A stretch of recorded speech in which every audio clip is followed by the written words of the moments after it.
first of all, I love the shirt. You like my shirt? Yeah. I don't know if it was the exact broadcast, but I used to obviously live in Las Vegas, and I think we lived in Pahrump, which is halfway between Las Vegas and the city called Tonopah. And I used to drive packages before I met you. I used to drive packages from Las Vegas to Tonopah, which again is halfway to Reno. Uh-huh. And it's just like on this fucking desolate highway.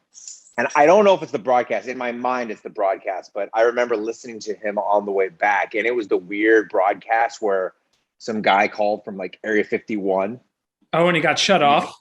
And he got shut off. Again, I think that's the one I was listening to, or it could have been a repeat. I don't know. But I remember I used to listen to him all the time driving from Tonopah to Las Vegas because it was just so weird.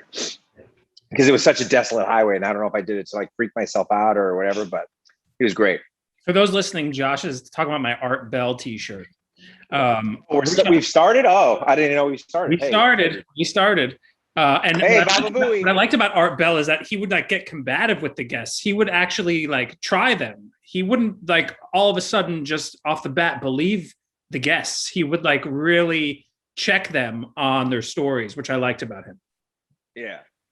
Great radio host. If you're into the supernatural or all things extraterrestrial. Was he coast to coast in Vegas, or was he just licensed to that? Like, what was he? He must have been a hometown hero, huh? I wouldn't say he was a hometown hero. Maybe he was. I don't know. I wasn't, again, a big Art Bell fan in the sense that I listened to him religiously. I just listened to him every now and then when I used to travel to and from Tonopah. But he, like I said, he broadcast out of this small town in north of Vegas, I believe Pahrump. All your fact checkers can quote me, but he was a hometown or a homegrown persona versus a coast to coast guy. Though I'm sure his broadcast was syndicated coast to coast. This actually brings us to like a interesting topic. You're from Las Vegas. Yes. Was there a lot of oddities left over from the atomic bomb testing in Nevada that you would see as you kind of were a kid? No, not necessarily. I mean, again, when I was a kid and growing up in Las Vegas, there are things that I remember seeing that are no longer there. And that's just the state of Las Vegas in the sense that when something is old, they either tear it down or they blow it up.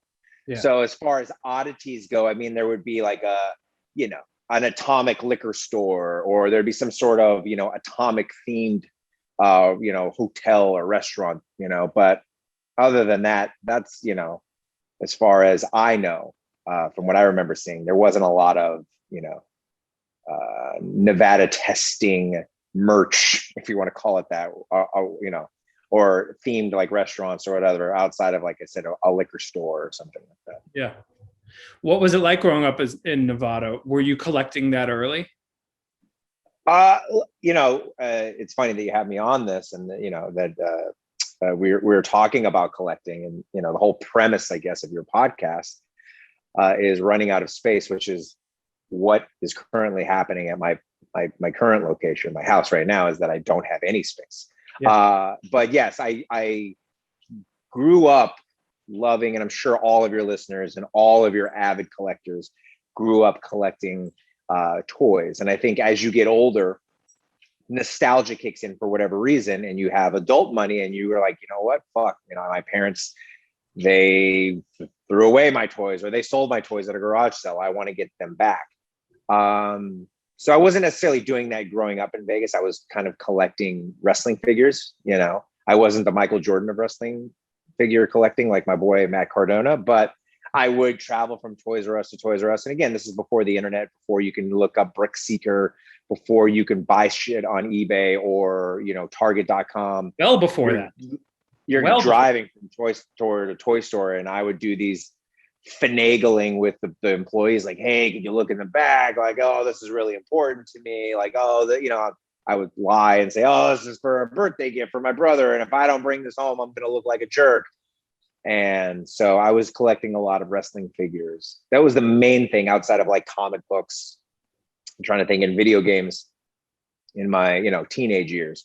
those were the main things that I was collecting. And then, growing up, getting older, I moved to California, I meet you. And that's when I'm like, oh, it'd be great if I got my old Masters of the Universe, or, my, Transformers. Cause back then, in the early 2000s, a lot of those brands were having this resurgence, and they were, doing their own takes on that. So Masters of the Universe kind of rebooted, and Transformers kind of rebooted, and it didn't necessarily have the same, it didn't have the same kind of attraction to me.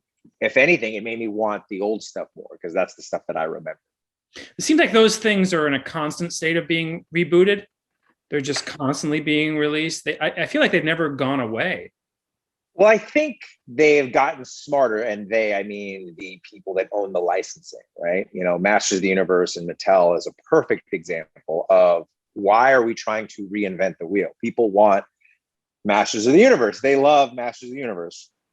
So let's give them exactly what they want, but let's improve it in ways to where we're not redesigning Skeletor, or we're not redesigning Skeletor. We're not redesigning some of these characters, but we're going to give you a shit ton of articulation and able to create your own Master of the Universe characters by being able to pop off heads and torsos and arms and stuff like that. So with Mattel's new line, the Masters of the Universe Origins, they did exactly that. And I think that that's why it's so insanely popular.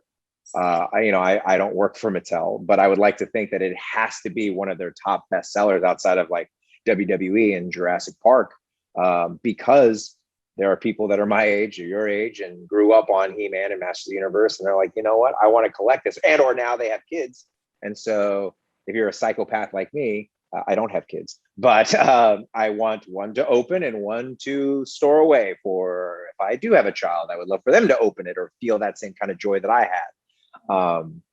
Or there are some psychopaths that are one to open, one to give to their kids, and one to keep for themselves to put in their vaults, wherever that may be. Yeah. At that point, you're just collecting inventory.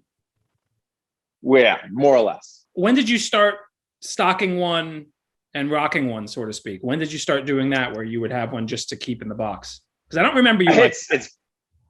Well, I think it started in junior high and high school when I was collecting wrestling figures. It was the Jack specific. So you kept them in the box.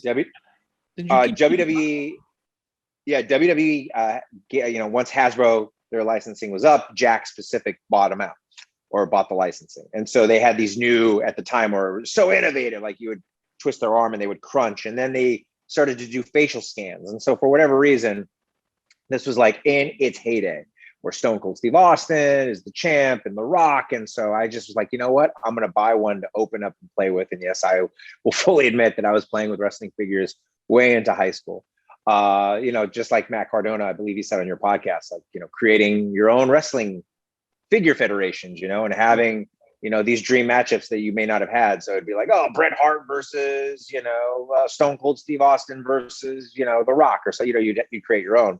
But I would also keep one in the packages, because the packaging was, back then was really, really cool. And so I remember displaying them in my room. You still have them in the box? They are, I have some of them. Yes, they are smushed.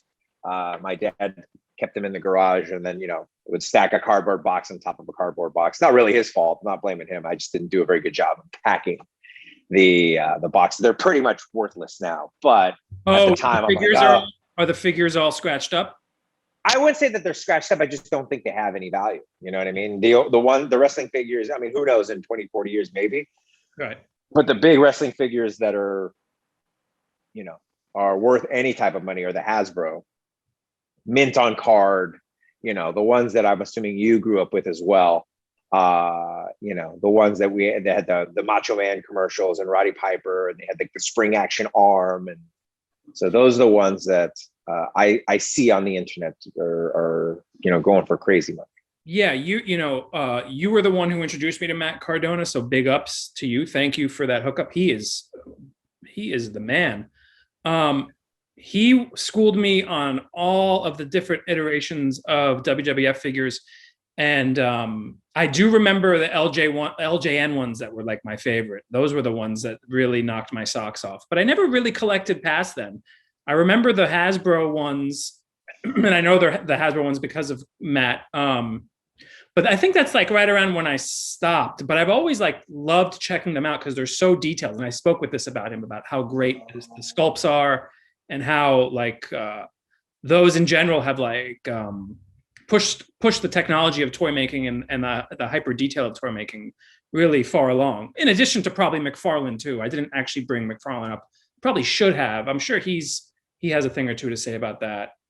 Just because like the quality figures. I think what's so great about your show is that you're able to find these people that collect whatever it is that they collect. And they, in my opinion, are the smart ones, right? So for example, you had the brother who collected all the Stephen King books, right? Yes. He's got his niche. You got Matt. I mean, Matt does collect other things, but for the most part, it's wrestling or bust, right? You had the He-Man guy, or the Masters of the Universe guy. I am in a category where I like to think a lot of people are, where I am just everywhere. And that is my problem. I think where we run out of space is that I collect wrestling. I collect Masters of the Universe. I collect Transformers. I collect recently 6-scale figures from Hot Toys, or pieces of vinyl, if you will, or T-shirts, or comic books, or GI Joe, or my problem is there's a lot of sentimental and nostalgia that comes from collecting. Whether it's, for example, there is a new line of Transformers that are based off of the Transformers movie that I started to collect. And the reason being is because those were some of the very first Transformers that I remember getting as gifts. So like Hot Rod or Rodimus Prime, and Ultra Magnus and Galvatron, like those are the ones that I collected. And so I'm like, I got to go and get those back. But they're now the new updated version where they look sleeker and they look cooler, So I think that is my problem currently, where I just have to collect a lot of things. For example, there's they just redid a whole Ghostbusters line, Kenner released an old Ghostbusters line, and I'm no Matt Cardona. I don't have the money to just go and throw down on buying the original pieces. So I'll just buy the reissues, but I just can't have the 4 Ghostbusters. I have to have the 4 Ghostbusters. I have to have Slimer. I have to have the Stay Puft Marshmallow Man. I have to have the 2 other ghosts, and I have to have the Ecto-1. So that's where I get into trouble. It's a horrible time to be a toy collector. If you're into action figures, it's an awful time because there's so much good stuff coming out every single day. Yeah, and then the other thing too is I'm always like, oh, if I have a desk, which I don't, I'm talking to you from like my dining room table, but I'm always like, oh, that'll be cool to put on my desk. Oh, that'll be cool to put on my desk. But now I have a storage unit full of things that I wanted to put on my desk, and I have no desk to put them on. You know what I mean? So I will say my resurgence of collecting, because I think when I met you, I would dabble every now and then. I would buy like a figure here and there, but I wasn't really a big time collector of things, because I was like, you know what, they just take up space. And at the time too, I was like, I didn't have a lot of money, so I'll just buy comic books and be fine. I think the resurgence of me collecting started maybe 4 or 5 years ago, when my good friend Max and Harry, which I think you might have met, but Max and Harry, they edit a lot of our Deadboys Fitness videos. And I used to train Max and Harry back in the day. And they collect video games. And they don't just collect video games. They collect video game boxes. They collect video game consoles. They took me over to their shrine, and I couldn't believe what I saw. And they're like, well, do you have any old video games? And I remember I used to have my Super Nintendo, and I'm like, yeah, I know, but the box got lost somewhere. Right. It would be nice to have those games. And he's like, oh, well, why don't you get those games? And I was like, oh, he's right. Why don't I get those games? And so I would spend weekends with Max and Harry going to different vintage video game stores and purchasing, TNC Surf or Batman or this and that. And I literally I rebought my entire collection from what I remember. In the box? But then in the box? No, well, they have it in the box. I was not. Again, I try my best, like Matt says in his on his interview and interviews prior. As a collector, you got to be able to set some sort of rules, yes. Right? Yes. He would not collect pins, which I collect, by the way, pins, because there's no checklist, right? Yeah. The pin market is the Wild West. If Adam Grabarnik wanted to make a pin company, you could, and there are no rules. You know, Right. you could make as many or as little pins as you want. Same thing with video games, right? You could be a psycho and collect them with the box, with the instruction manual, sealed, unsealed. I mean, the list goes on and on. So I was just like, look, I can't get into the box game. I'll just buy the cartridges and the console. But Max and Harry collect the box and the instruction manuals and the different consoles. So if you remember, like PlayStation had like or Nintendo had like a sports console where it was a different variation of the actual console itself. They have like 6 or 7 of them, and it's just insane. And so that's kind of what kickstarted a lot of this. So I pretty much blame Max and Harry for getting me down this road of like, oh, I got to start collecting things again. I got to have them. Because I pretty much suppressed it, you know, because I'm like, you know what, I'm older. I got in a room. You know, at the time I was like, I don't want some girl to come over and see all these fucking toys on my shelf. And they're like, what are you, like 10 years old? Like I felt like the kid from Big, you know, Josh Baskins.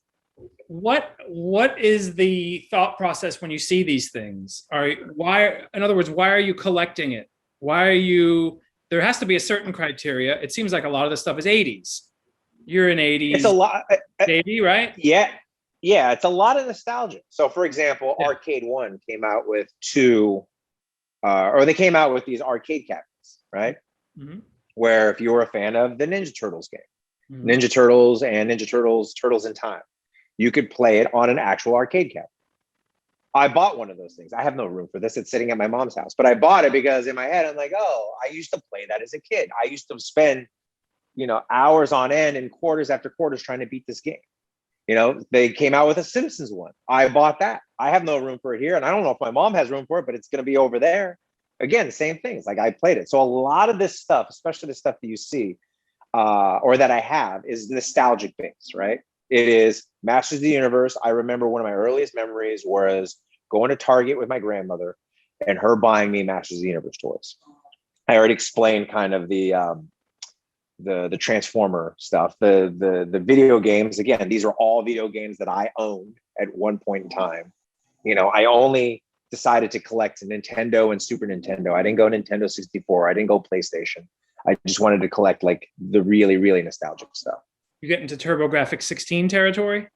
Remember that? No. Yeah, I do. But again, a lot of this stuff, and I think I don't want to speak for a lot of collectors, but I will speak for myself.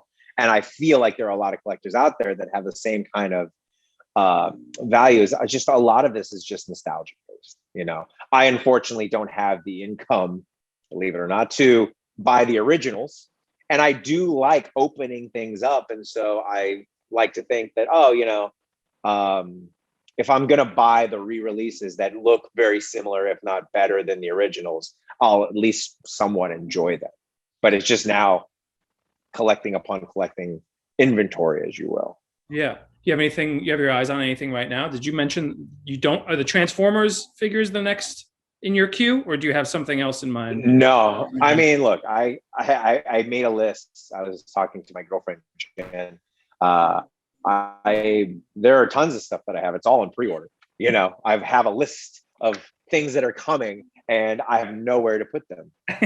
But yeah, there are tons of stuff that I have. I mean, one of them in particular. Well, I got a lot of things on pre-order. First of all, you know, I work for this company called Sideshow. We're gonna get to that. Sideshow. Yeah, Sideshow has these. Sideshows have these amazing 6-scale figures that I was never into. I've seen them at people's houses. Actually, Max and Harry have all the Captain Americas. They've collected all the Captain Americas, which is a great rule. And James Bond 6-scale figures. And I'm like, oh, those are all right. Those are cool. But when I got my first one, I was like, oh my God, these are the greatest things ever. I can't wait to put them on my desk again. So I have them displayed. But some of the ones that I've already pre-ordered are like, you know, Fat Thor from Endgame, nice. Iron Man from Endgame. I which, by the way, I own both Iron Man and Thanos. I want the battle damage Thanos because I'm like, oh, well, now I want a whole Endgame section. You know, the Scarlet Witch and Vision and the new Captain America. So those are the ones, you know, whenever they decide to come. But I mean, again, the list of the list of pre-list, I mean, I can pull it up if you'd like. It is kind of embarrassing, but it's everything from Marvel Legends, like they released like a Hulk. I was a psycho and pre-ordered that Galactus, that $400 really? Galactus. The big one? Yeah. Really? Yeah.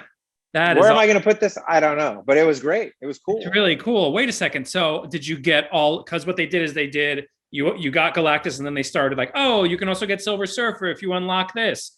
And there was a few other of the heralds that they had that were available as a result. So because so many people, well, no, I mean, I pre-ordered the Galactus, which is what you're supposed to do. And then if they get so many backers, then you get all that stuff.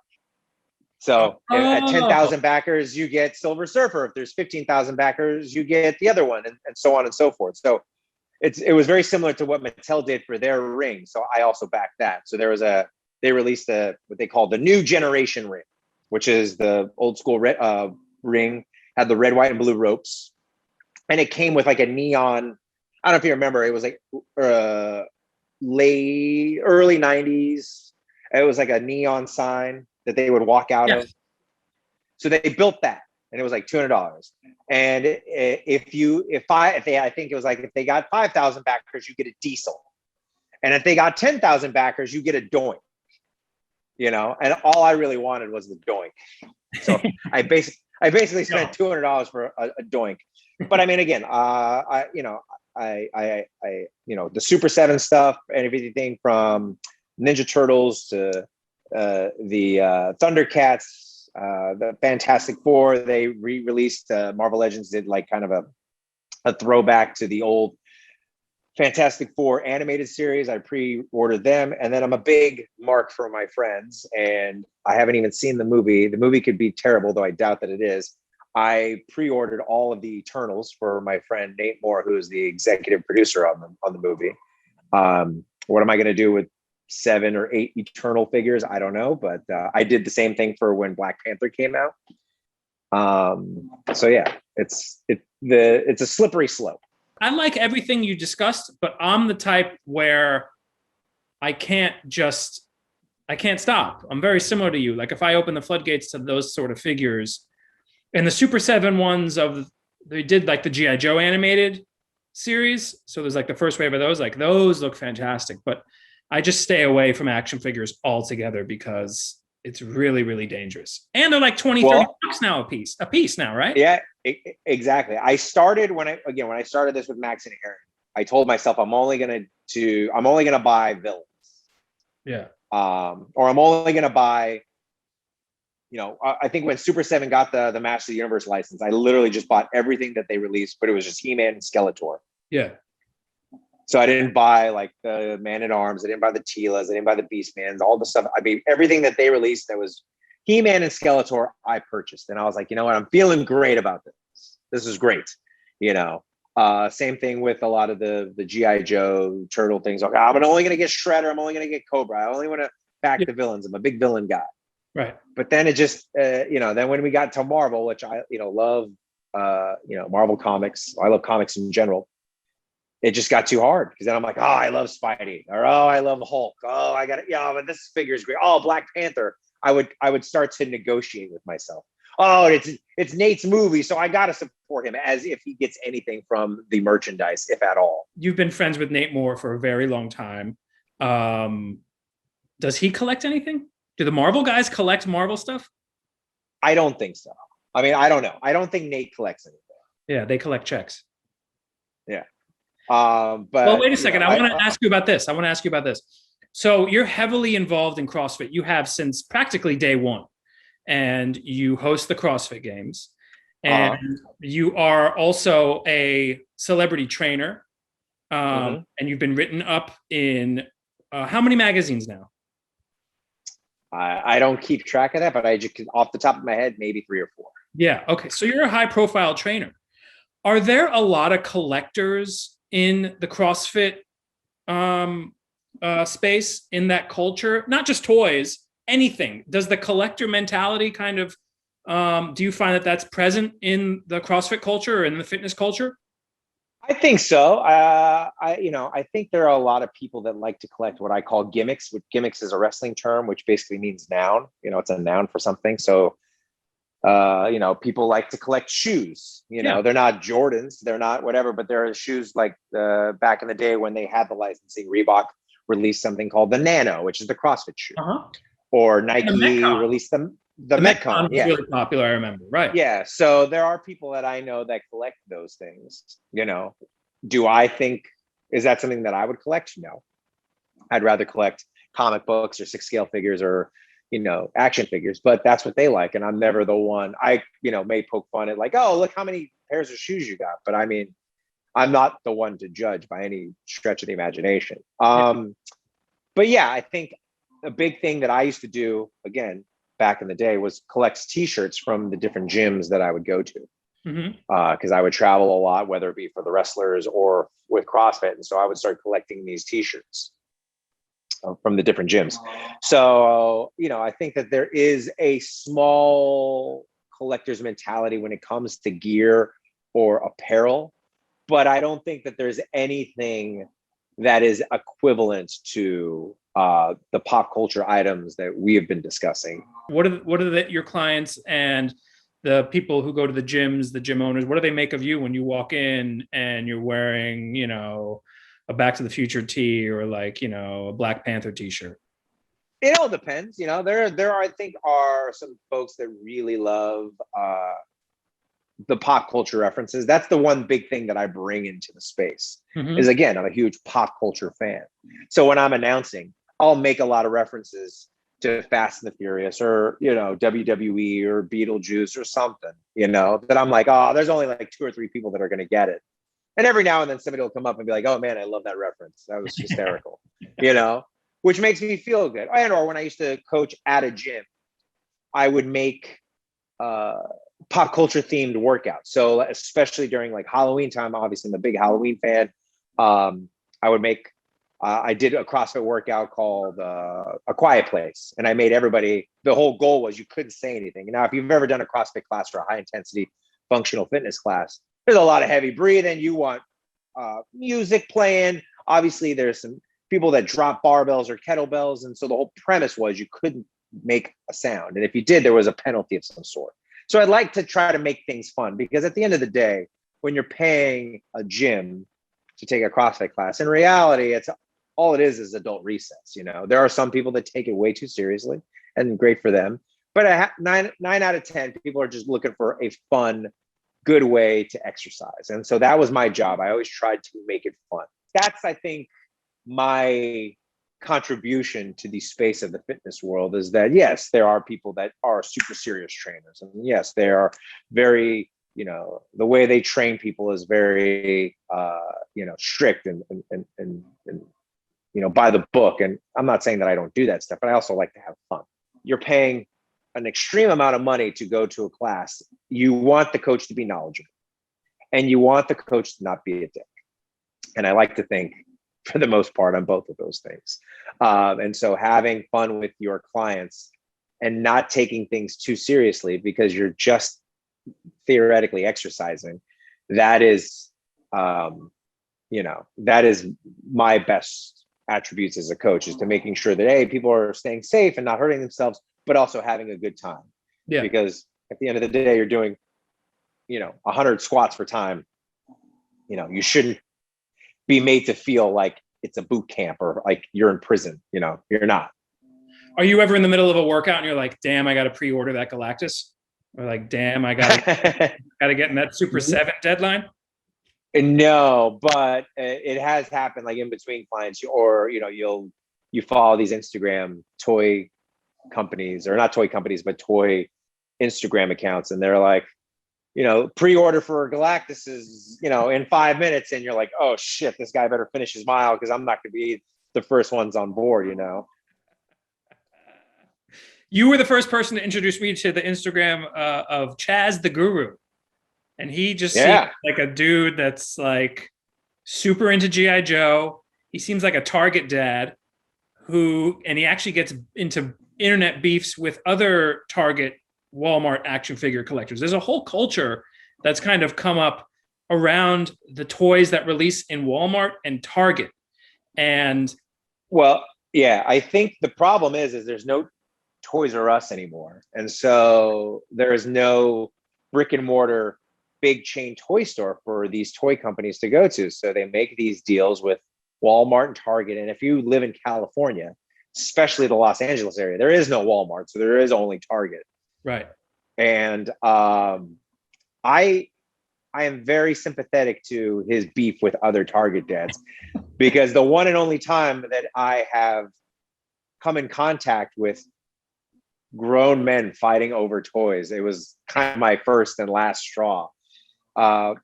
It's funny because now they're all over the place, but Mattel released this Rise of Evil 2-pack, and it was Keldor or Skeletor and Trapjaw, Kronos, I believe is his name. And when they first came out, you could not find them anywhere. And people would buy them and then sell them on eBay or Mercari or whatever, these marketplaces, for double or not triple. And it's very frustrating because, again, I'm a guy who I want to open one. Like, I'm not trying to resell them. Usually if I see something at a store, I don't buy 5 of them. I buy 1 or sometimes 2 for a friend. And I always leave something in my head. I'm like, oh, that's the right thing to do. And when I went to Target, due to the Target app, they'll tell you, hey, this is in stock. And so I went there, which I thought, okay, it opens at 8. I'll get there at 7:50. 10 minutes is plenty of time. And there was a line wrapped around the building. And I'm like, what the fuck is going on? This can't be for just this one toy. But half of it was for Target exclusives and half of it was for sports cards. And so when they opened the door, it was like a Black Friday deal. People running to the toy section, people running to the sports card section. And these were all grown ass men. It wasn't like a mom. It wasn't like a bunch of kids. It was me and probably 20 or 30 grown ass men. And so I get to the section and I'm looking for this 2-pack. I can't find it anywhere. There's these other guys that are going to the Target employees, showing them like, hey, look up this UPC code and all this stuff. I'm like, this is the craziest thing I've ever seen in my entire life. This is nuts. All for 2 pieces of plastic. And luckily a guy came by, which I don't even think he worked in the toy section. He's like, oh, hey, bud, can I help you? And I was like, oh yeah, I'm looking for this. And again, I pulled the old lie card from 1998. Oh, I'm looking at this for my brother and it's his birthday. And if I don't find this for him, because I'm a little embarrassed at this point because I'm seeing all these other people fight for it. So the guy goes in the back and finds it. And I don't think he was supposed to go in the back, but he goes in the back and finds it and hands it to me. And it was like blood in the water. All the other folks that were trying to get it straight up just stopped, turned around and looked at me as if I was the biggest jerk on the planet. And they just start screaming and yelling at their employee. Like that guy has what he needs, and it was it's called I used to have them up here. I took them down, but it was a Skeletor or Keldor. This was before he turns into Skeletor. It was that. Okay. Yeah. Yeah. Now you can find them everywhere. We like to call them peg warmers. They are peg warming everything at Target, right? They're everywhere. There's literally, I went to a Target today. There's 20 of them just sitting there. But then you couldn't find them. And I was like, this is just so insane. And this doesn't make it fun. Like, part of the fun is going to the store. Like, again, you could go to Entertainment Earth or Big Bad Toy Store and you could probably buy these things. Or if you have the money, you could just buy it off of Mercari and just pay like, look, it's double the price. But you know what? It's not worth my time and effort to go to 7 Targets, which I've done before. I've gone to 7 Targets. But I think the part of it, you asked me, why do I do it? I think half of it is the nostalgia factor, right? Trying to find stuff that you grew up with, whether it's Master of the Universe or WWE or whatever. And then the other half of it is the thrill and or chase of the hunt, if you want to call it. It's being the first one to walk into a Target and be like, holy shit, I'm the first one to see this Masters of the Universe, Masterverse Faker. You look around, oh my God, I'm the first one. You get on fucking Instagram, you add toy shiz. Look at this. Look what I found. It's almost like this sense of accomplishment that you were the first one to find it and you're the first one to post about it. I mean, that's kind of this culture now. You got to be the first to break the news. You got to be the first one to tell everybody you found X, Y, and Z. You hit on something that I can relate to. I remember it as a boy, that rush of going to the toy store, and this was a different time, it was before the internet, that rush of new toys and the new thing that's out had such an impact for me. I can remember vividly, like going to the toy aisle first time I saw Masters of the Universe, or like first time I saw like when they redid Snake Eyes' costume, like in the toy aisle. It was like a pure revelation. And I guess that doesn't go away. I guess even as you get older, that joy sticks with you, and you find these grown-ass men are finding that same joy of hitting the toy aisle, and now it's a fight, and now you can enter a zip code, and now you can pre-order. But having that thing in that trophy in your hand, there's really nothing like it. And you'll fight another you'll rush a Target store, you'll drive 30 extra miles to get that. And I think it's interesting, and I think it's all due to, this is something I've been thinking about recently, about how the action figure has become like our new t-shirt. And people wear t-shirts to kind of show the world their interests or express their identities. And for a very long time, it was, you go out, you're wearing a certain t-shirt, someone else is into that, they make a comment, you strike up conversation. But it was a way of expression. It seems like that's how it is now with action figures, because there's so many different figures out in the world, and people are kind of using them to put on their desks, to put in their workplace, to make it home, to make a shelf there. It's a way of expressing their interests and a way of expressing their personalities in more of a way than just cloth. It becomes almost like, for lack of a better term, idol worship. But it just seems like everything is an action figure now. And I'm not saying that's a bad thing. I actually celebrate that, because there's so many cool things from pop culture that can be brought down to scale, can be a collectible. I come from the camp of superheroes or like action figures from the cartoons, but now there's so many different ones from movies, and also just like pop culture figures, like historical figures, and there's just anything and everything. And I think it's great, but I also think it's a wallet drainer. Running out of space is one thing. You can also run out of money. People putting stuff on their credit cards. It's a real big market right now. There's just so many out there. Yeah, I think the big thing that I've noticed, or that I've found, is that it is fun to collect this stuff, but when you have nowhere to put them, like you said, it just turns into inventory. And I want to be able to have the ability to display all of this stuff, because some of this stuff's cool. But that the other way too is like, what, maybe there's somebody out there that wants this, Marvel Legends Shang-Chi action figure. Maybe I should part from one thing so I have room to display the other stuff. So like you said, there are tons of other things, and I try my best to make rules to collecting. Otherwise, I would have every Back to the Future toy, every Ghostbusters toy, every, Karate Kid toy. Like you said, there are all kinds of movies that are coming out with all kinds of stuff. And, as you can see, like, I love monster movies. I bought this line of Funko Pops when they first came out. I had no idea that Funko Pops would be what they are now. And when you go back and look at this line of Funko Pops, if I would have kept them in the box, you're looking, and again, maybe I'm over exaggerating, but you're looking at a solid, $3,000 or $4,000 there. And I didn't know, I just liked them because they looked cool, and I loved monster movies, Yeah. So that's it.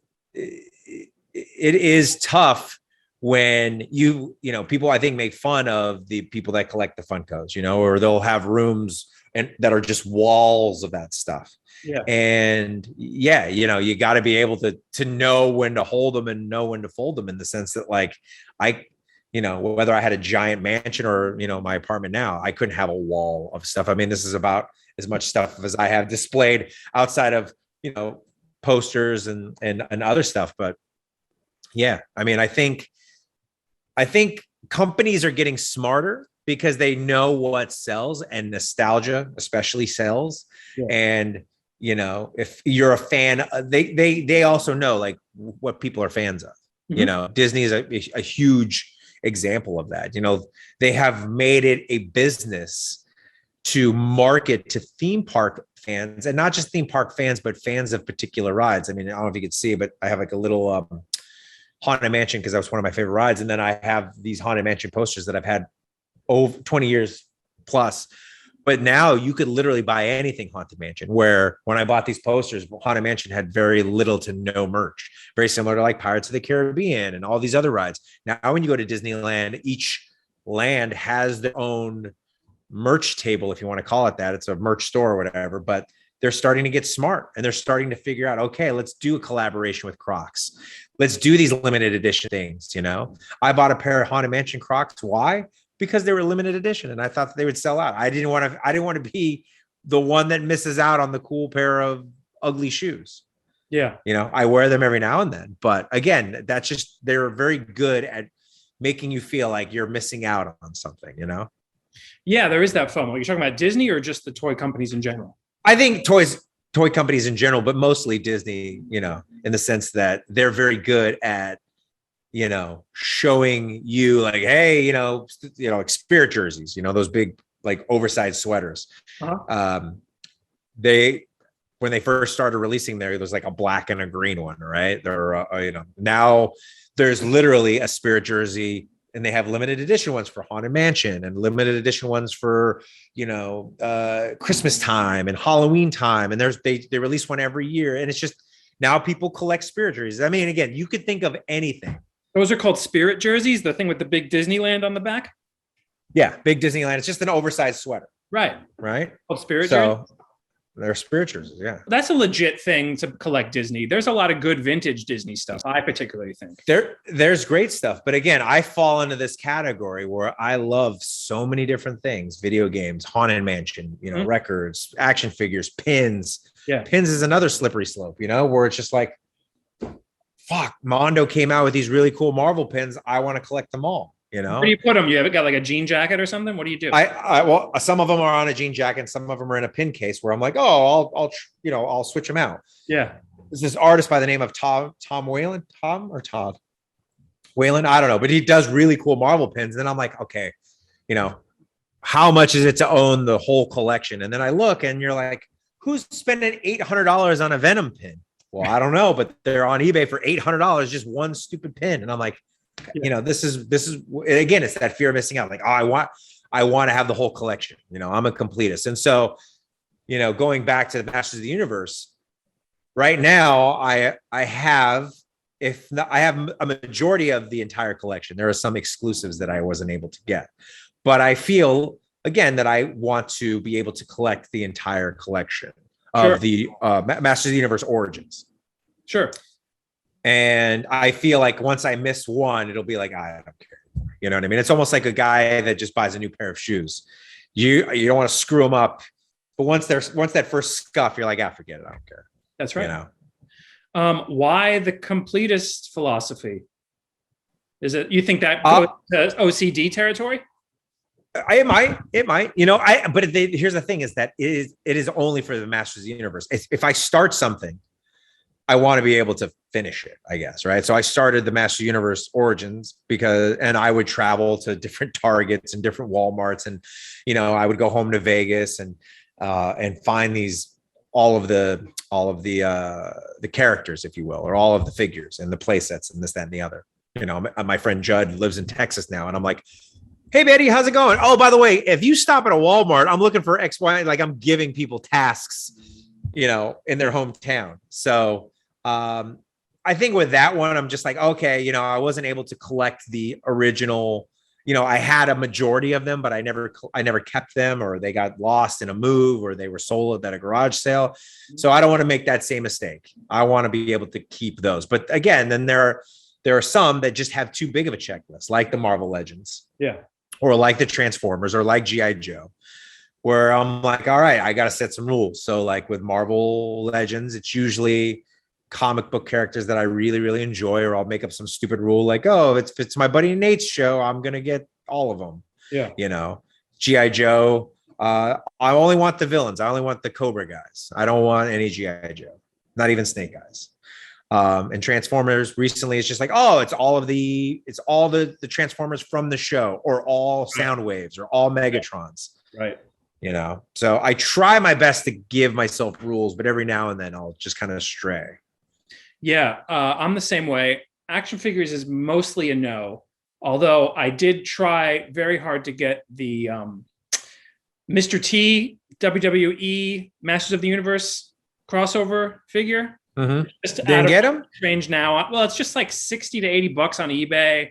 So like I never really went out of my way to get that. There's always something else. And then I also saw coming up, see, I'm starting to get sucked in, so I have to resist. There's a new Zartan coming out, which is like hyper detailed and like the skin even turns on sunlight. Oh, well, I have the Zartan. I don't have him here. He's probably somewhere else, but I know which one you're talking about, where you like dip his face in cold water and it changes purple or whatever. Yeah. There's a new Destro coming out. Like some of those are really cool, but I have to resist. I have to. Yeah, well, that's the one thing. I have this Destro where he's like burning money and he's all gold, and I'm like, oh, that's great. Great. And then I'm like, oh, I should collect the other Destro. So yeah, you have a Destro becomes, yeah. And that was the thing, is like I told myself at the beginning of this, I'm like, I'm only going to collect He-Man and Skeletor. So I would just collect, that's all I would collect. Yeah. And now it has become I have to stop. And then when I pull up a pre-order list and I'm like, oh, this is just ridiculous. Wow, you know, all these things. Those all your pre-orders? All these pre-orders, you know, you're in deep. And then like I'm friends with the guys at Mattel, and I can't go back and start collecting wrestling figures. And I liked Matt's rule of I'm only going to collect guys that I watched growing up. And so I was like, oh, I'm going to do that as well. And then I'm like, I just can't. This is just going to be too expensive. They are very expensive. The wrestling figures are very expensive. And then, very expensive to begin with. MSRP is it's expensive. Yeah. So my only rule with them is that I only collect Macho Man figures. That's a good rule. I like that. So I got a bunch of Macho Mans. That's a good rule. How many Mr. Perfects do they make? Not many, right? Not many. No, I think Hasbro had 2 from what I remember. And then when Jax got the license, maybe there was a couple. And I think Mattel maybe made 2 figures. That'd be sweet to get a Mr. Perfect shelf going. What about Rick Rude? Is there a Rick Rude? There was a great Rick Rude. I actually had him here before I transferred him over to my storage unit. But they had there's some great Rick Rude. He had like the robe. Mattel has this really cool line called WWE Legends. Mm-hmm. And so they had a really good Rick Rude, from what I remember, had the robe and the really, well done tights. I forget which tights they were, but I mean, again, there's so many different variations that they could do. Just the thing is if the figure actually sells, Yeah. Yeah. What's that thing in the back? It looks like He-Man and Battle Cat, but it's like an artist collaboration. Oh, that is the Matsaki. He's a Japanese artist. It's a sculpture. So I don't know if you're familiar, but Matsaki is kind of like a street art guy.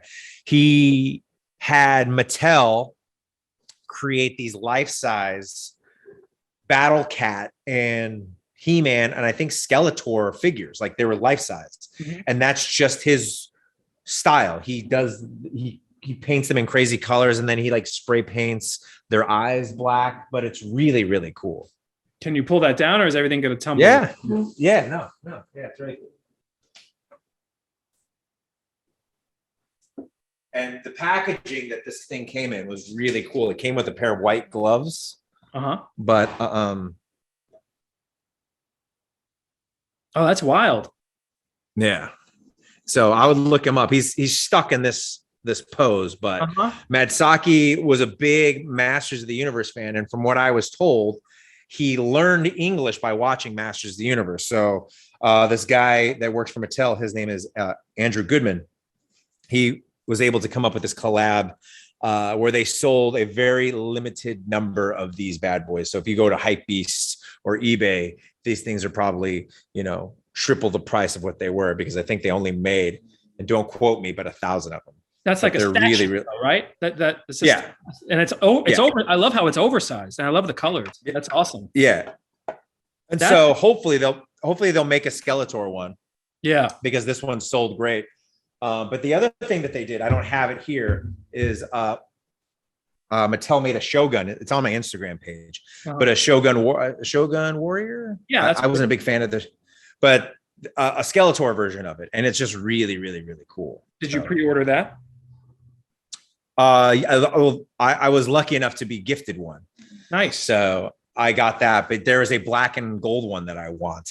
You're saying I'm like, what am I going to Instagram? You're saying it's on your, you already have it. Yeah. I already have it. I had it displayed here, but again, like I said, there's so much stuff that comes in and out of this house. I have to be very selective of the things that I want to display and what I decide. I'll save it for a bigger place. Do you think, and this is kind of a theory of mine with people from Florida, and it probably is the same for Las Vegas. Do you think that there's a collector's mindset in Las Vegas like there is in Florida because of like the Fantasyland aspect of Las Vegas proper? Do you find a lot of collectors? I think there are a lot of collectors in Vegas, but I don't think that they're collecting toys. I mean, maybe now, but I remember when I was there, a lot of people collected vintage casino memorabilia. I don't mean toys. I just mean the collector. I think people collected cars. That was a big thing in Vegas. But I don't know if it has anything to do with the fantasy aspect of it. I think, there are every type of collectors, whether people want to believe it or not. There are the people that are minimalists. I envy them. I wish that I could have 5 t-shirts and that's it. I have a drawer full of t-shirts, everything from wrestling to comic book. And I have such a hard time of letting things go because I will create some sort of connection to the said product. It's almost like hoarding. It's basically what it is. It is. But I will create some sort of, I still have my, Chaotic Chick Power shirt from when you and I got it at whatever comic book store. It may have been Meltdown, but I still have it and I won't get rid of it because I'm like, oh, Adam, I got this, at Meltdown, one of our first hangout spots. So, I'll create stories of why I can't let things go. Have I let things go? Obviously, yeah, sure. But I think there are people out there that, collect things and they don't realize they're collecting, whether it's DVDs or Star Wars figures or, with girls, it's shoes or handbags or vintage clothing. So, we all got a little bit of collector-itis, if you want to call it that, in us. It's what you decide to collect and what rules are you able to give yourself that you're able to be like, you know what? I'm good. I don't need every WWE Legends line from Mattel or, oh, you know what? I'm good. I don't need every video game I own in the box with the instruction manual and with, so I think there are people out there that are very good at being able to set rules. And then there are some people like myself that are like, yeah, I know, but that Galactus really is cool. I think I'm going to pre-order it. What am I going to do with it? I don't know, but it's going to look dope when I set it up somewhere. That's right. Well, first off, RIP Meltdown. That was one of the best stores in town. It just widened my palette and my taste level for so many different things, including comic books, movies, toys, even. What a great shop for the city or just for anybody's sake. I remember us going in there buying a ton of vinyl toys. Yeah, that shop really was a big influence on me, and I don't know how many people have that in their cities. That was a real special shop. RIP. We met out in Hollywood, and we were both PAs on Red Dragon, the movie Red Dragon, but we really broke the ice on wrestling. As soon as we both found out that we were both into wrestling, we hit it off. And then from there it was comics, and we would go to there were some great comic shops that are still around.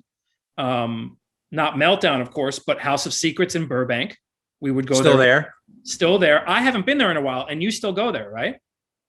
Every time I'm in Burbank, I always go there, almost kind of like pay my respects to House of Secrets, but it's still the same and still the same owner. I forget his name. I want to say Rick, but I could be wrong. I would see Danzig in that shop. That's like a real industry shop. You see all of like the studio guys going there and stuff. Yeah, but it was great. And, again, I think some of the very first early memories I have of your and my friendship is going to see Spider-Man opening day at Universal. Or we went and saw, I think it was me, you, and your brother Jonas. We went and saw Blade 2 also on opening day. So there was a lot of pop culture. And then I think the next day after Spider-Man, you and I went to a comic book convention in downtown LA. And, so a lot of things that we bonded over, not just wrestling, even though that's kind of was the catalyst to getting us to talking. But, we were very similar, and we liked some of the same things, whether it was punk rock music or rap music or, 80s TV or comic books. And there were a lot of things that I think you introduced me to that I was very grateful for, even to this day. Vinyl toys, I remember being one of them. Man, and talk about a vortex that'll just drain all your cash. Yeah. And now, with the job at Sideshow, and because of that show, being friends with one of the really cool artists in vinyl toys, his name's Tracy Tubera, and seeing some of the stuff that he's doing. He does a lot of the superheroes in like sneakers. So like I have his Miles Morales and Jordans. He made Future Boy, which I have somewhere. It's Michael J. Fox on the hoverboard, or Marty on a hoverboard wearing the mags. It's just fun because when you talk to these people, it's almost like having a conversation with you. It's like they love the same things. And, that's what's so interesting growing older and seeing these people. Yes, it's annoying to see these grown ass men fighting at a Target for a Skeletor figure. But, in my head, I'm like, well, I'm hoping they're doing it because they're just as excited for these toys and not trying to resell them. And Sideshow have really taken it to the next level. For me, it was the Bowen statues. I'm from that age, but to see how far Sideshow has taken it with their statues and their designs is really, really awesome. I've watched stuff on YouTube of their Comic-Con displays, and they have all the X-Men laid out and they have all the statues in place as they should be posed. And man, if having all of those in a house, you would really need a whole room just for that set. So what? Well, right now I was about to say, right now I'm looking at, I have about maybe 10 6-scale figures displayed. And then I have a couple in a storage unit. And then I have a Grogu that they made, life-size Grogu, which is great. And I have a Dr. Doom maquette when it's released coming to me, which is one thing that I'm really excited about. But Sideshow is a company that, creates their own stuff, which is really great. And then they're an exclusive distributor to Hot Toys. So it's fun to be able to work for them, as a side job. But at the end of the day, I'm really just giving them their money back because I'm buying really cool stuff, and that I probably wouldn't have bought if I wasn't, introduced to them and had kind of the in, I'd be like, that Grogu's kind of cool. Right. But I don't really need it. But then you see it in person, you're like, shit, I got to have it. And who are the collectors of those? Because you need space. Oh, I mean, I don't know if you follow. Yeah, those guys, the Sideshow collectors. Yeah. I mean, hats off to you. I mean, maybe again, if their rule is strictly Sideshow pieces, whether they're, premium format figures or statues or 6-scale, hats off to you, because that is a very expensive hobby and that is a very expensive set of rules. But again, if you look at some of these collections, they've taken an entire room or an entire basement and they are just filled with these ginormous statues. The sculpts are magnificent, and like the posing is insane. Again, if I didn't see these things in person, I probably wouldn't have been pushed to buy them. So we did a Comic-Con at a home special, and I saw this Dr. Doom maquette, and I'm like, I have to have it. I mean, it's the coolest thing on the planet. I mean, again, if you've noticed the overall theme that I have, it's mostly villains. So guys that I love, like Dr. Doom, or they have a tweeter head, which is, Sideshow, I think, distributes for them. They have a life-size Skeletor. I've seen it and I want it. I probably won't get it. But again, these are the things that you're like, my poor girlfriend, if I was able to decorate this place my way, it would look like, again, Josh Baskin's house from Big. It would be a fucking toy museum, you know? And it's all stuff that I could go and point and be like, oh, this is because of this, and this is because of this. And, you know, and I think that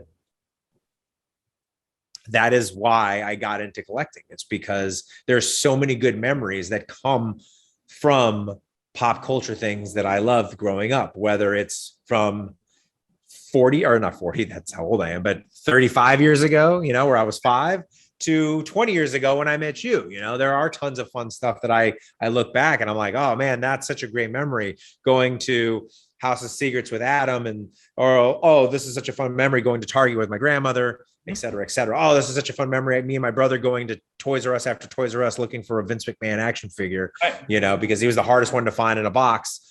You know, there are tons of fun memories when it comes to collecting. And so I don't know if it's me trying to hold on to that thrill of, you know, hey, like this is, you know, something that I like to do. I guess you can call it a hobby. So even though I'm just spending money to buy inventory, as you put it. Yeah. But there's also a lot of fun nostalgia that comes along with it, you know? Yeah. I was talking with somebody a while ago about collecting, and I realized why I want to own, why I want to possess the things that I'm so interested in. And this is probably like a hackneyed psychological take. I'm not a doctor, I'm not a psychologist, but I self-diagnosed myself, and I figured it was because my parents were divorced very early. They're very divorced, and I moved around a lot. So I never really had a sense of roots. Like most people like have a house that they grow up in and they know that place until they leave, and that's where they are. I never had that. We moved around a lot. And I've kind of realized that, oh, well, maybe this was the sense of me collecting all this stuff, me having to take all this stuff with me, schlep it all around wherever I go, from Miami to New York to LA, or just, you know, within the city, if I'm moving to one place or another, just all this stuff, the bulk is a sense of me trying to construct my own personal roots, something that firmly establishes me. And I feel like that's kind of why I have the collector's bug for whatever things that I have. I have to have multiple of them. I have to have, they have to kind of have some type of imposing quality to my life. The thing about collecting that I like is trying to chase, I guess, the feeling of, you know, first going to a Target with my grandmother, or for, you know, in the case of the Ninja Turtles arcade game, like trying to play and relive what it was like to only have 20 tokens and trying to beat the game. You know what I mean? I think that there are a lot of things that you can establish. You know, I bought a Batman 1966 Lego set. You know, it's about this big. It's nothing crazy, but it was just about reliving being the, like, you know, I remember vaguely finding that Batman TV show, you know, it was on reruns, and just, you know, trying to remember and kind of recreate that feeling. Yeah. You know, and then, you know, with comic books and stuff, I mean, it has evolved because, you know, I grew up reading comic books and watching comic book, you know, related TV shows, whether they were cartoons or whatever. And then moving to California, and then being lucky enough to work on a comic book movie. Yeah. And then having that connection and being able to have friends that I met on that comic book movie. And now they are working on comic book movies. And so now there's just so many different things about comic books that I love. Yes. I remember one of the very first things I remember growing up is my dad, which is the reason why I got into comic books, is we went to a bookstore, and I remember very distinctively the spinning racks and just the really cool artwork on all the different covers. I had to have them, you know, as a little kid. And so comic books to me remind me of my dad. They remind me of moving to California. They remind me of, you know, playing with, you know, when I ran out of wrestling figures for my wrestling figure federation, I dipped into my Marvel action figures, and I would have a wrestler.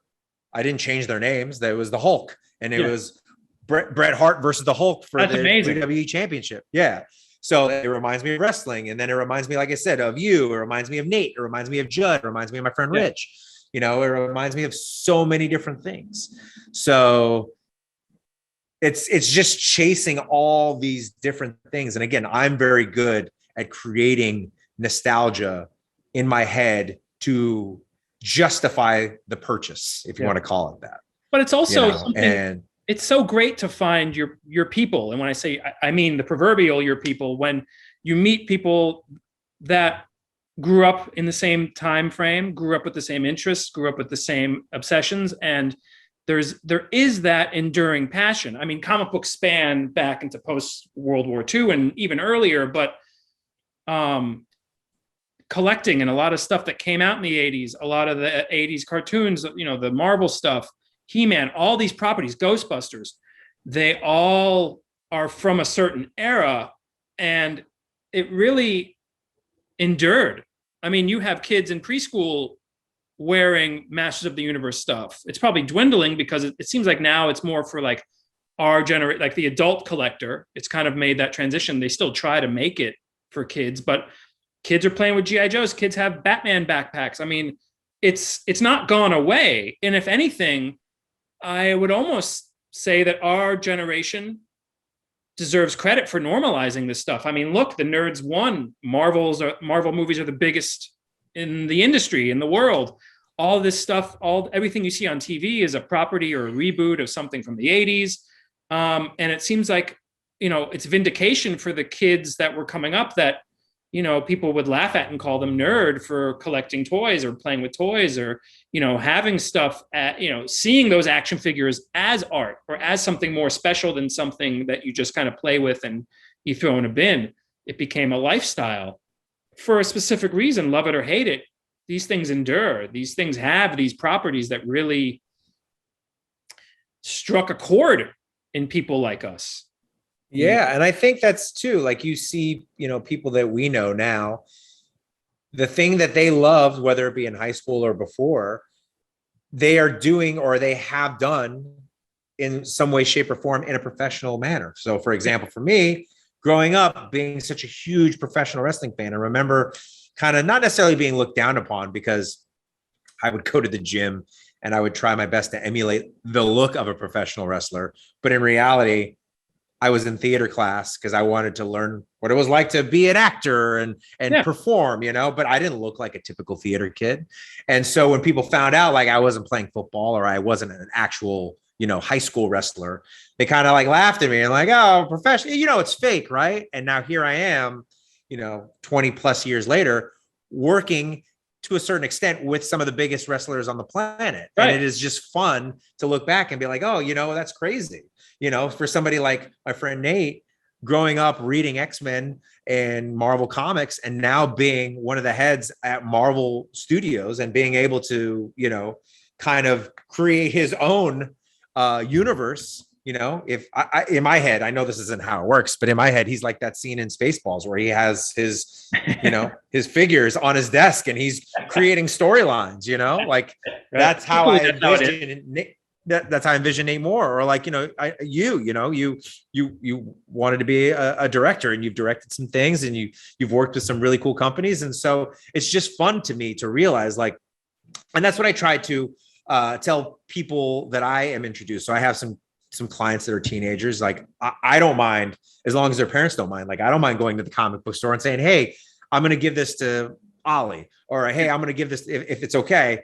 And he's just like, oh man, I didn't even know this storyline existed. Or my little brother just got into comic books and now he's a little bit older. He went and got his first big boy tattoo, which is a big giant Venom piece that he got on his leg. Oh no. And he loves Venom now. And I'm sending him comic books to read, same thing with my middle brother, Jacob. He was the same way. Like we would trade comic books back and forth. I mean, and he's a really amazing illustrator. So there are people out there, I'm sure every single person that works at Sideshow had a love for Star Wars or monster movies or comic books in some way, shape, or form. And so the fact that they are doing that in some capacity has to be kind of cool.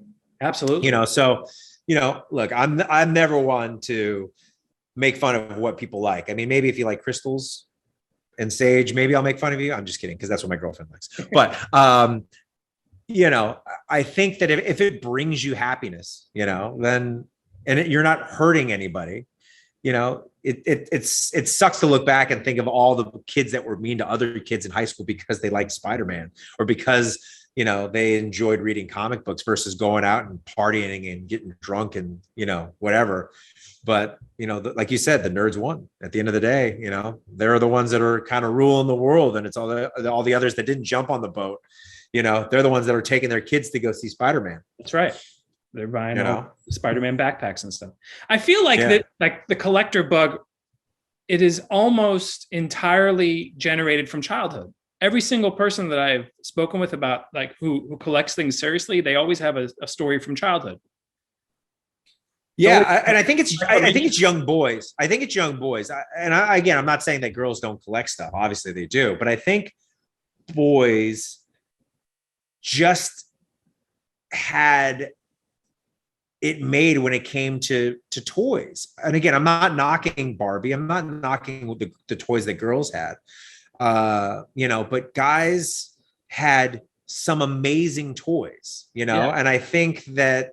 You know, it sucks when you look back at it because, you know, the way it was like girls they had kitchen play sets and they had, you know, the shit that, you know, you're like, no, let the girl have imagination. And I think watching those toys that made us documentaries and stuff, they really kind of, those toy executives, they really kind of like, well, why can't a girl be, you know, He-Man? Why don't we make a She-Ra? Why don't we do this and do that? But for the most part, it kind of sucked for girls because they had, you know, easy bake ovens and, you know, here's a baby. Learn how.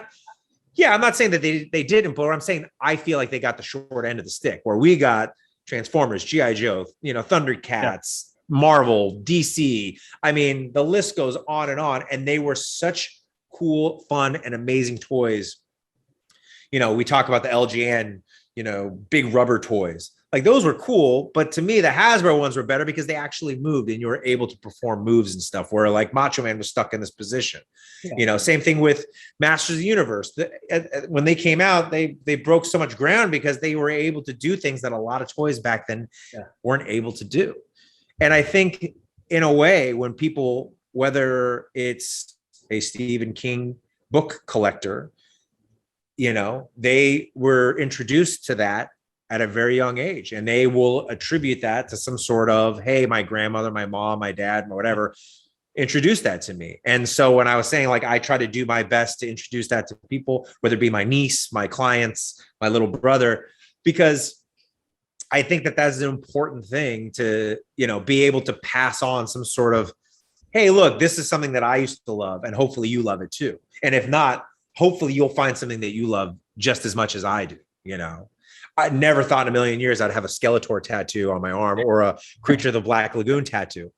But here we are. I have them. And it's because they have a lot of fun meanings. And most of the stuff is really around, you know, memories that I've had with my grandmother or, you know, my parents and stuff. But I think if there was a way to bottle up nostalgia and the feelings of watching Terminator 2 for the first time, or, you know, playing a video game that blew your mind for the first time, or reading a book that blew your mind for the first time, or being introduced to Spider-Man for the first time. I think that is a lot of the chase in collecting, is because you're trying to find the thing that is going to be like, oh my God, this is the thing that I like. And I like the most, you know. Any new properties that have come around? Like, are you into Stranger Things or any of that stuff? Are you Yeah, but again, I think Stranger Things, again, it's all nostalgia. It's all 80s, you know. It's like, oh yeah, that's right. You know, it's almost kind of how South Park says it, member berries. You know, it's like, oh, remember arcades? Look, there's an arcade, and you're like, oh yeah, arcades. You know, I'm trying to think. I feel like there is. I don't have any off the top of my head, but I think the properties that we've already spoke about, Ninja Turtles, Transformers, Masters of the Universe, Ghostbusters, they're not going anywhere anytime soon. And instead of recreating or rebooting these things, I think now companies are smart and they realize, like, you know what, we could still make nods to the original property and still make it geared towards a newer generation. So like the new Ghostbusters movie, like, I will be the first one to admit I got real emotional watching it. And it's because I'm like, I think they figured it out. Now, again, it's a trailer. Maybe that's what it's intended for. But again, I'm like, oh, this is great. Like, this is what they should do. Same thing with Transformers, right? Those first 4 movies I thought were awful. I'm probably in the minority. When I saw Bumblebee, I thought it was great, you know, and there was a lot of, there was a lot of nods to the original look of the Transformers. They still kind of had that Michael Bay look, but they still looked like the Transformers from the cartoon. And so again, I think that there are some fun ways that you could still introduce old properties, but just update them up a little bit. The new Masters of the Universe is great, you know, with the Kevin Smith one. Yeah, like, they didn't reinvent the wheel. They look very similar, you know, and there are a lot of nods to the original, but you know, you don't have to reinvent anything. And by the way, just back to what you were talking about with the ladies, like I have a 6-year-old, as you know, she's turning 7 soon, but I love seeing the progression in girls' toys because she just bought something, or I just got something for her, and it's like it's a doll, but it's kind of like an action figure, and that's what she likes about it. She likes it more than Barbie because you can pose the hands, you can do a lot, you can put her in different positions, and she likes that aspect more. And it seems like the toy companies have come around to not just doing, quote, feminine things for girls, or, you know, whatever a 6-year-old man deems as feminine for girls. There are, it's just like a wide array of great stuff for females, and it's great. Definitely not something back in the day that was around at all. I mean, you had She-Ra, and you had Gem. Gem.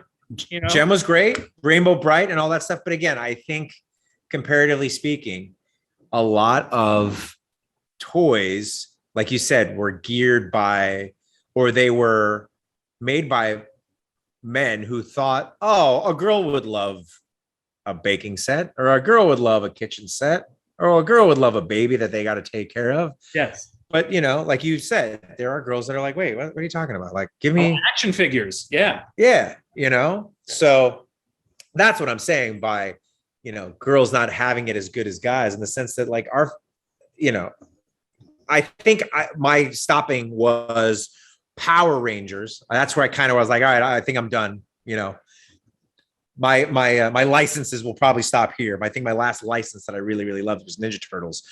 But I think Power Rangers was really good because they introduced a lot of female characters, right? You know, there you go. That, you know, it started to like, okay, now, you know, now the girls are involved. Because I think Ninja Turtles, you know, you had April O'Neil, who was like kind of the damsel in distress, most of the cartoons. So it was Power Rangers that I feel was like the first kind of, okay, we're going to start to introduce some teenage girls into the mix. Yeah. And I think that's why so many girls that kind of grew up in that era love Power Rangers so much, because they were, you guys are part of the crew now, you know? Yeah. And you see the rise recently, again, our generation, maybe a little younger, you see a lot of female collectors where they didn't really have a big foothold in a scene, so to speak. You see a lot of females that are collecting action figures, heavily into comic books, you know, comic book creators. I mean, you always had like OGs like Walt Simonson's wife, but you really see a real great representation in fandom of women. Whereas before, the cliche was just like it was a boys' club, so everybody wearing sweatpants and stuff. So things have kind of been, you know, pushed along, and they've kind of become progressive. I mean, you always have those meatheads and the people that are kind of small-minded about stuff, but I feel like it's kind of a good time all around for boys and girls. Yeah, I mean, it's definitely changed for the better, you know. So I'm glad that girls are able to get into the collecting game, and it doesn't make me feel as crazy when I see, you know, females racing at the same target that I'm at, trying to get whatever exclusive they're trying to get their hands on, you know. Yeah. What does your girlfriend say when your packages show up? Well, it depends. I mean, she started to collecting. In this case, she has some Star Wars Barbies, and she loves Funko Pop, so she collects them. But by no means is her collection bigger than mine, in the sense that, again, I just have so many properties and so many things that I love to collect. Yeah. So usually it's another package. Where are you going to put that? And I'm like, I don't know. I have no idea where I'm going to put it. Do you have a bunch of stuff on your nightstand? No, I don't. I think I just have, a fan. Okay. And most of the stuff, it's not all of it, but most of the stuff that is displayed is usually right here. So it's obviously all comic books. And every now and then I'll right, because right now it's Halloween time, so there's some Funkos there. But I had some Marvel Legends up there, some mostly villains. And then we have a designated Hot Toys case, and then I have a really cool Mary Jane Spider-Man I can bring over and show you. A Mary Jane and Spider-Man statue that I have. And then, like I said, the majority of it is either in bags or boxes, hopefully waiting to be displayed at a later date. But again, I think that there were so many things that I missed out on. Like when they rebooted Masters of the Universe the first time, I think I only collected one or two things. And then by the time I wanted to collect them all, it was too late. So now that they rebooted this, I want to be like, look, I'm going to get them all. I'll store them. And hopefully at some point I'll be able to display them properly. You sell anything on eBay ever? I did once. It's not a fun, game. I don't like it. Mm-hmm. I'm, incredibly, I wouldn't call it lazy, but I feel like I don't have the time to sit there and tell somebody, hey, this corner's bent. Hey, there's a little bit of scratching on, again, I'm a pretty easy eBay buyer. Yeah. Like I don't ask a lot of questions, if at all, but there are some people that are very crazy. Uh-huh. And, I also don't do this to sell stuff on eBay. Luckily, Matt Cardona, Wrestling Figure Podcast, and some of these other Facebook groups that I belong to, a lot of people sell off of that, and it's very easy. Oh, really? Yeah. So if I were to do it, it would probably go through that because I think eBay's just not as seller friendly when it comes to people asking questions and stuff. But yes, I have done it, and it's not something that I enjoy doing. Have you bought anything off eBay recently? I just bought, no, yes, I did, but nothing of worth noting. It's the end of this Hawkeye. It's this thing. It's the end of this run for Hawkeye. Oh yeah. So, the Matt Fraction. Great run. So, is that a graphic novel or is that a floppy? Is that a single issue or is that a graphic novel? No, it's a graphic novel. So I never finished it. So I was like, oh, I want to pick that up. And so now that Hawkeye, the TV show, is coming out, all of these Hawkeye books are very hard to find. Yeah. And I found it on eBay for like $8. So I was like, oh, perfect. The Fraction run is so good. Yeah. I wasn't expecting to like it as much as I did. Yeah. But again, I am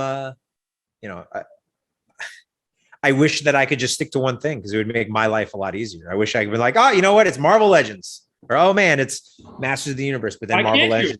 Why can't you? You have the discipline to build those muscles. You're very correct. But the problem is again, I love Marvel comics, or I love comics in general. I'm not able to do it. I love Batman. I'm able to do it with those McFarlane DC figures. I'm like, I won't even touch them. Right. I won't even buy one because I just know what will happen. Yes, that's absolutely right. Speaking of comics, just of note, when you and I met and we started going to the shop on Comic Book Day, that was around the time of Bendis's Daredevil, just to put a timestamp on that. 93, 94. No. We met like in 2000, 2001, maybe. Maybe he was already... We met January 2022 on set, because I moved to LA in November of 2001. So we met on set, and then I don't think we hung out until whenever, you could look it up, whenever Blade came out. I think was the first time we hung out. When the movie wrapped, because we were always working. Once that movie wrapped, we were hanging out. Yeah, but I'm just saying, like, I don't know when that run was, because that was the same time I'm looking at Ang Lee's Hulk came out, because that's when. Yeah, that's like same time, dude. What are you talking about? 90s? Hold on.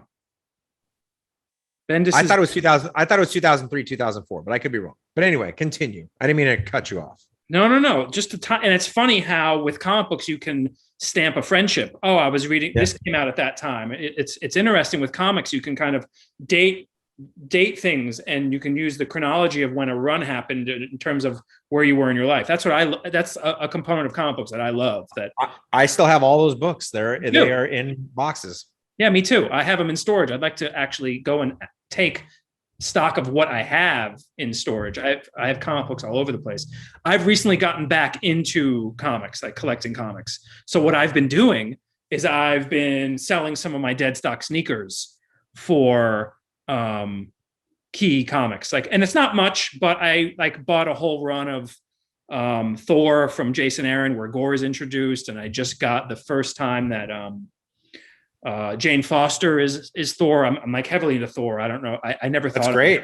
I would never thought I'd ever be into Thor, and I never thought I'd be into to the Hulk like as much as I am right now. The current Hulk run is just, I've told you this before, it's just fantastic. Yeah, I have it, but I bought it, trade paperback. It is phenomenal. Yeah, comics are really cool because you can leave and you can come back, and you can always kind of get new recommends with friends, and that's what's kind of cool about that. The other thing that's great too is the Marvel Unlimited. I was curious. I love the physical copy, but when I travel, I have an iPad and I don't want to take, I've done it before where you're taking like 20 of these on the road and your backpack is just overly heavy. So yeah. I purchased the Marvel Unlimited, and it's not my favorite way of reading a comic book, but it is still a good way of reading comic books while you're on the road, Yeah. Well, part of the reason why I didn't read so many of these books is just the sheer price. Like some of these old back issues, like getting graphic novels, it's costly. So with that app, you can just search all the stuff that you missed out on. Yeah. It's really, really, really cool. And that's something that like, you can't really, as a toy collector, you can't really delve into beyond the possession like you can with comic books, because you can really talk about the stories, and you can kind of really deep dive in comic books in a way that you really can't with some of these toys, which is kind of why I think like with like properties, or if you're going to collect like the Marvel toys and stuff, it's kind of better to collect the Marvel books, I think. But I understand like the shelf appeal of having, the whole Eternals line or the whole Endgame run of toys. I can appreciate that, but I feel like it's inferior to actual comic book reading. And in the same way where I love the Marvel movies, I think they're fantastic. They're doing things that as a comic book reader, you dreamt about when they weren't making the movies. Like, you had like the Dolph Lundgren Punisher, or like some of the Bobo, Roger Corman Fantastic Four stuff that was really bad. But now you have like the dream. The dream has become a reality. You're seeing superheroes in the movies, and it looks like it should. It looks like it's real. Well, not even that. I mean, even going so far as like the Sam Raimi stuff. I mean, it was cool when it came out, but to sit there and like, oh man, and 17 years, you're going to have Spider-Man riding on Thor's hammer while fighting Thanos, you'd be like, what are you talking about? You're crazy, and the fact that scene exists now, you're like, holy shit, like that is such a fun. I mean, I remember being so obsessed. Again, one of my earliest memories with comic books was reading that Infinity Gauntlet saga. And just, I can't remember, I think it was a Silver Surfer, but it was one of the pages, like you open it up and like Hulk's head is in like this, like he beat the shit out of everybody. It was like the very first page. And just being like, as a kid being like, oh my God, this guy is no joke. Right. And being able to see that I think I even recreated that with my toys, because it was just such a crazy scene to see in a comic book, to see Punisher laid out or Captain America beat to shit and Hulk's head smashed through like this piece of rock, and to see that kind of on the big screen was just insanity. I still believe that reading a comic book is better than watching a Marvel movie. And I love the Marvel movies. They're written really well. Top tier talent, visionaries behind the scenes. And it's just, they hit it out of the park. I think it's the proverbial cherry on a Sunday. Like the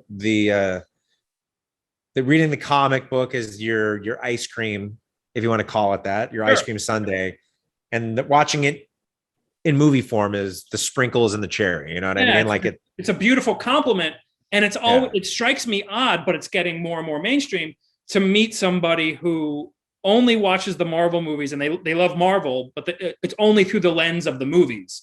I feel like a lot. There's definitely like a divide of fans between those that only like Robert Downey Jr. as Iron Man and those that love Tony Stark, and they're watching these movies as kind of like adaptations or like melting pots of so many different storylines converging into these great kind of companion pieces, as you know, as these movies are for comic readers. It's interesting. It's interesting to meet people, and I see them more and more who are just into the Marvel movies, and I think that's great. I really do think that's great. But I feel like comic books will always be superior. Reading it on the page, reading it as a comic book will always be better than seeing it as a movie. Yeah. That's me. Shout out Nate Moore. By the way, what was the last? What was Loki before Winter Soldier? Yes. I think they happen at the same time. I don't know how they are in the timeline, but as far as the timeline is when they were released, Loki came after Captain America. So do you collect like the Loki figures from the TV show? Are you going to get the Owen Wilson figure? If I was able to get him on the pre-order, I would have, but no, I have all of those figures. They are currently sitting in my closet as we speak. Yes. That's great. That's great. So what's next, man? What are you doing today?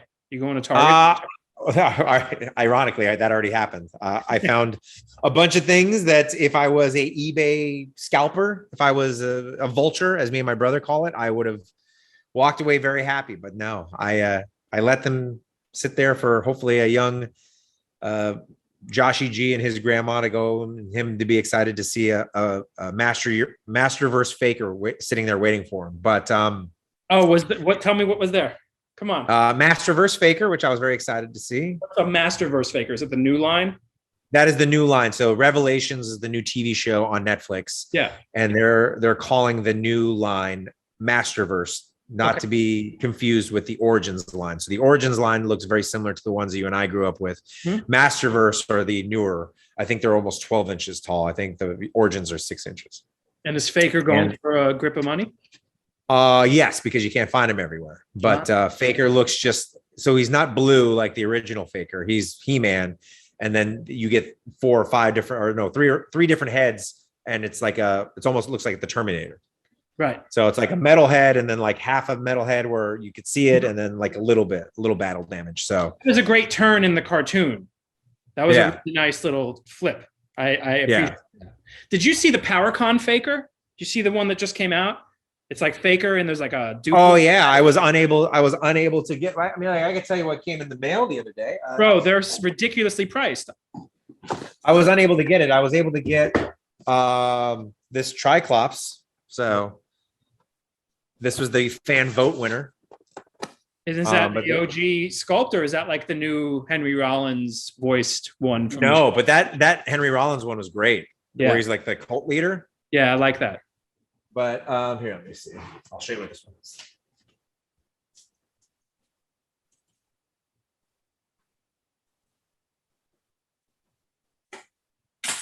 I haven't even opened it. It'll come. We'll open it together, Adam. By the way, Josh, I can't wait to see the new Spider-Man movie. Oh, that looks like fan service gold. And Eternals looks badass too. I'm gonna check that out. Ooh. So it's like from the comic book. Uh-huh. His first appearance from the comic book. That's cool. Now, I'm not a psycho where the card's kind of bent, so whatever. But like, and it comes with the Warriors ring. So this is just it's just hey, you were around when this guy came out. There he is. Are you gonna open that bad boy? At some point. What I'll do is I'll take photos of all the ones that I've opened, and I'll put them on like my dinner table, and then that way you can see. There you go. What a real psycho I am. What else? This came in the mail. Oh yeah. Okay.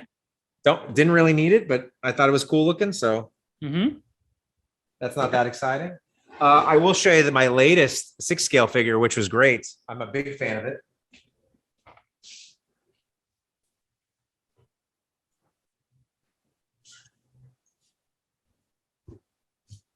The Mysterio. That's really cool. And that's from the movie? Is that Jake Gyllenhaal? Yeah. Mysterio? Yeah. Oh, they have a Jake Gyllenhaal. I can't tell. Like when you say like 6 scale, I'm so dense. I don't even know what that is. So like it's 6 scale of our body. Yes. Okay.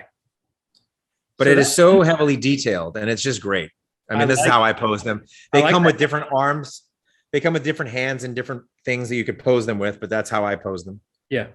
So that's awesome. And that's one of the fringe benefits of having your own Sideshow web series. No, because again, I spend the money on the things that, like there's a cap. There he is. And he's holding Mjolnir, huh? I can really appreciate it when it's not just like the standard thing. It's either like a revisionist take, like almost like the what if ones that are coming out, or like something like this where like Captain America is holding Thor's hammer. Like I like kind of like the kind of off-centered sort of figures and statues when it comes to like standard properties or like Marvel comic stuff. I always like the things that are just like the more subversive takes on the characters. I feel like that's the stuff that really like gets to me as a collector, gets me like thinking like, oh, I need to have that. I probably don't need those things, but when you see them in person, when I'm talking about them on the show and you see them and you're like, it's so cool. Yeah. And I didn't really even want the Mysterio one, but I pre-ordered it anyway. I was like, you know what? Because I have a Spider-Man from Far From Home. I'm like, well, I'll just get him just so I can display next to him. And when he came and I opened it up, I'm like, oh, this is so cool. And it's a talking piece. It's also like when you have guests over, I mean, it's not really something that we do these days, but there's going to be a time when you have guests over again and parties and stuff, or maybe you are now, whatever. It's a talking point. People see it and they want to talk about it. They want to, they want to know. Sometimes they're not collectors, but they think it's cool and they just want to, tell you that it's cool. It's eye candy. I mean, what are you gonna have? Just like an empty house with like some like furniture, like a normal person? Yeah. What are you gonna do? Yeah, no. Sideshow has definitely made me want to collect the more high-end things that I probably never would wanted to collect in the first place. Yeah. Right. Right.